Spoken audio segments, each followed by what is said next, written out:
tentang jati diri bangsa Indonesia.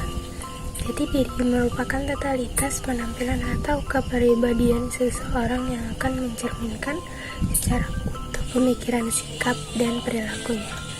Jati diri dan karakter bangsa ketentuan ke Indonesia terkenal sopan santun, ramah tamah, solidaritas tinggi, dan beradab. Perilaku arogan, kasar menuntut, konflik menghujat, kekerasan dalam rumah tangga, kekerasan terhadap anak-anak di bawah umur, dan lain perilaku yang tidak terpuji bukanlah mencerminkan jati diri bangsa dan karakter bangsa Indonesia.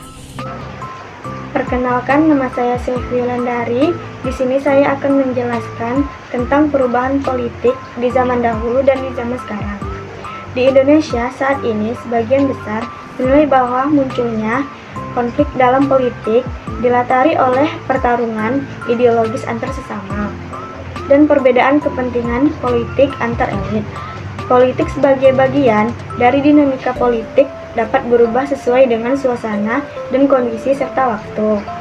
Konsultan politik Lamhir Syam Sinaga mengatakan, di mana orang tidak ada mencari kedudukan ataupun mencari uang dalam politik tersebut, tetapi bagaimana cara mengamalkan potensi yang ada pada dirinya untuk kepentingan masyarakat dan negara.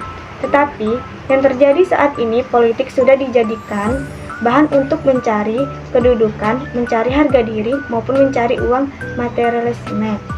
Perubahan politik mulai ini terjadi ketika masa Orde Baru, di mana orang sudah mengerti kedudukan itu dapat menghasilkan uang, sehingga saat ini diukur dengan uang, bukan dengan pengabdian yang tulus kepada masyarakat, bangsa, dan negara.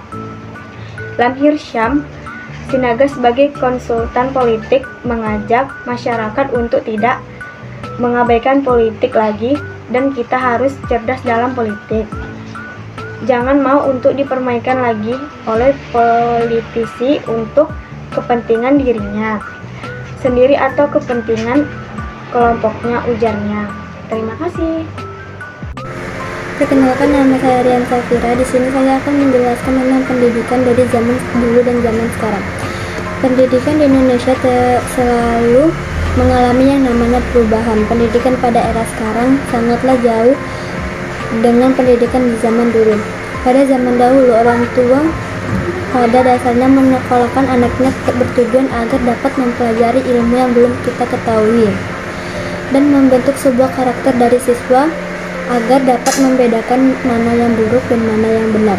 Berbeda dengan zaman sekarang siswa hanya mementingkan nilai yang tercantum di rapot, tugas, dan ulangan. Di zaman dahulu, sangatlah terbatas siswa untuk mengakses pelajaran sekolah. Pada era sekarang sangatlah mudah untuk mencari akses pelajaran. Banyak saksi ditawarkan dengan berbagai cara yang salah. Salah satunya seperti bimbingan privat dan menyimpulkan atau mempresentasikan tentang perubahan arsip negara tentang pendidikan dari zaman dahulu hingga sekarang. Pendidikan merupakan suatu hal untuk sikap dan tingkah laku seseorang untuk proses pendewasaan individu atau kelompok melalui suatu pengajaran dan pelatihan. Pendidikan sangatlah penting bagi individu, karena seseorang tidak akan bisa tanpa diselingi dengan adanya suatu dukungan baik dari diri sendiri maupun dari orang lain. Assalamualaikum warahmatullahi wabarakatuh, saya Dea Rahayu. Saya akan mempresentasikan tentang perubahan pendidikan dari zaman dahulu hingga zaman sekarang. Yaitu adalah pendidikan merupakan suatu hal untuk merubah sikap dan tingkah laku seseorang untuk proses pendewasaan individu atau kelompok melalui suatu pengajaran dan pelatihan. Pendidikan sangatlah penting bagi individu, karena seseorang tidak akan bisa tanpa diselingi dengan adanya suatu dukungan baik dari diri sendiri maupun dari orang lain. Melihat pendidikan di Indonesia tentu selalu mengalami yang namanya perubahan, apalagi pendidikan pada era sekarang. Sangatlah jauh dengan pendidikan di zaman dahulu. yang mana bisa dilihat dari tujuan bersekolah, akses pengajaran, sumber informasi, kurikulum, dan alat bantu belajar.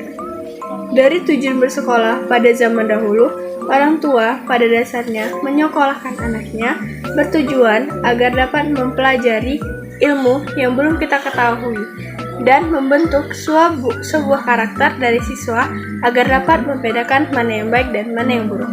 Pada karakter ini meliputi beberapa hal di antaranya: sikap, tanggung jawab, sopan santun, kedisiplinan, dan semangat dalam belajar. Hal ini yang diperhatikan oleh orang tua, guru, siswa pada zaman dulu. Berbeda lagi pada zaman sekarang, justru siswa hanya mementingkan nilai yang tercantum pada rapor. Hasil tugas dan ulangan itu dijadikan sebagai tolak ukur keberhasilan. Sehingga, pada era sekarang ini, nilai setinggi apapun belum tentu dijadikan sebagai cermin karakter setiap kepribadian siswa. Di zaman dahulu, sangat terbatas siswa untuk mengakses pelajaran sekolah. Selain melakukan pembelajaran di sekolah, siswa biasanya mengikuti bimbingan belajar yang dipandu oleh wali kelas sendiri. Dulu, memang sudah ada lembaga-lembaga belajar tetapi masih sangat minim.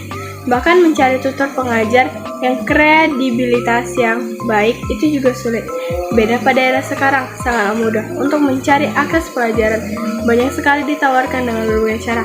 Salah satunya seperti bimbingan privat atau belajar online. Setiap siswa tentu pasti sangat membutuhkan yang namanya sumber informasi untuk mendukung proses belajar. Tetapi disayangkan pada zaman dulu belum sulit untuk memperoleh sumber belajar seperti sekarang. Karena pada zaman dulu sangat sulit memperoleh referensi tambahan untuk menambah ilmu dan pengetahuan. Karena dulu yang dibuat sumber hanya membaca dari buku dan koran. Beda lagi pada zaman sekarang, ini sangatlah luas dan banyak untuk mendapatkan sumber pembelajaran. Selain pada buku, sekarang bisa didapat melalui tayangan video, membaca artikel di internet, bahkan bisa juga melalui beragam seminar. Oleh karena itu, guru tidak lagi menjadi pengajar, melainkan lebih mengarah menjadi fasilitator untuk memotivasi siswa untuk mencari sumber informasi sendiri.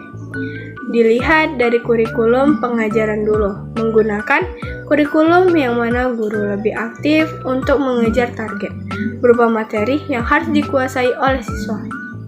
Namun, kesalahan yang dilakukan oleh siswa dalam memahami pelajaran tidaklah dianggap suatu kegagalan, karena hal tersebut hanya bagian dari proses belajar.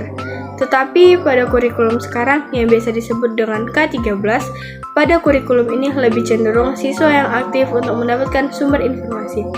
Alat bantu pelajar pada pendidikan di zaman dulu juga sekarang tentunya juga berbeda. Dulu masih menggunakan alat belajar yang sederhana, salah satunya menggunakan papan tulis hitam, kapur, penggaris kayu. Dan selain itu digunakan untuk catatan pelajaran hanya buku tulis. Berbeda dengan sekarang, kini sudah menggunakan spidol, papan tulis. Dengan berkembangnya teknologi guru, juga terkadang ada yang menggunakan LCD proyektor sebagai alat bantu proses pembelajaran di kelas. Bahkan ada juga siswa diminta untuk membawa laptop dengan tujuan lebih mudah untuk pembelajaran. Sekian dari saya, terima kasih. Wassalamualaikum warahmatullahi wabarakatuh.